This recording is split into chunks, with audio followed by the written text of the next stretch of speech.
Hey there, welcome to Maker's Fix. My name is Manny. In this video, I'll share a story of how I designed and 3D printed a part to fix a soap dispenser. The soap dispenser at my apartment stopped working when the dispenser bottle neck twisted cleanly off the body, and there wasn't enough surface area between the separated parts to reattach them with glue or epoxy. So I consider the rational thing, which is ask my landlord to replace this $5 part, but I'm too interested in fixing this myself, so I decide to brainstorm 3D printed solutions. First, I take a few measurements and do some quick research, and then it's off to FreeCAD, the 3D modeling system that I use. I figure the most difficult part to print of the bottle will be the neck. Luckily, FreeCAD already has all the features built in that I need to create the neck and threads without any coding or real math required.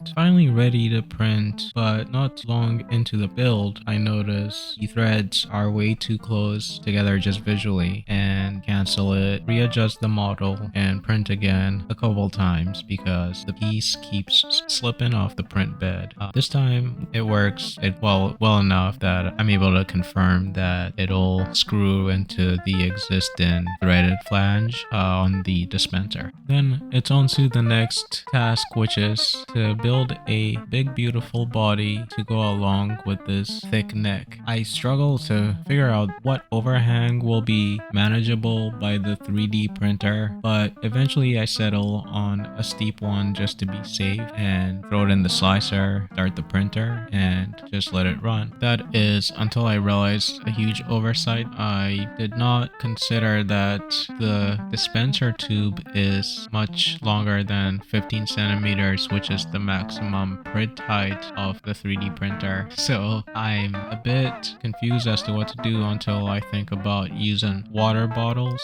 and combining the threaded neck piece with a bottle cap, potentially with glue or something, and drilling a hole through it. But then that would be too easy, so I actually modeled the threads for the bottle cap instead and try to get that to work well enough where I can marry the two pieces and make an adapter out of it. It didn't take too long to set up a bottle cap thread that would work with this water bottle, and it was pretty much at the limit of thinness of the thread walls that the 3D printer was able to manage.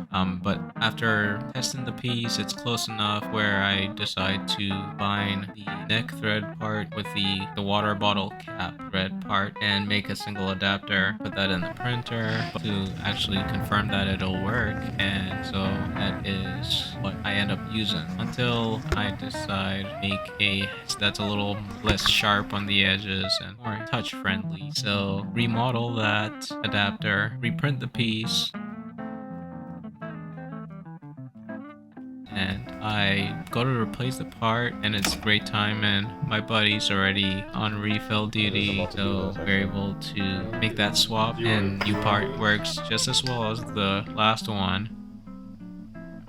One issue was the length of the water bottle was actually a bit more than the plastic Kohler dispenser bottle that it replaced. So there's always a little soap left over at the bottom, but no biggie. I enjoyed learning new things. I really hope you liked watching the video, and if you did, stay tuned for more to come in the future. For any downloadable assets or sneak peek at future stories, check out makersfix.com. Hope to see you in the next one. Take care and goodbye for now.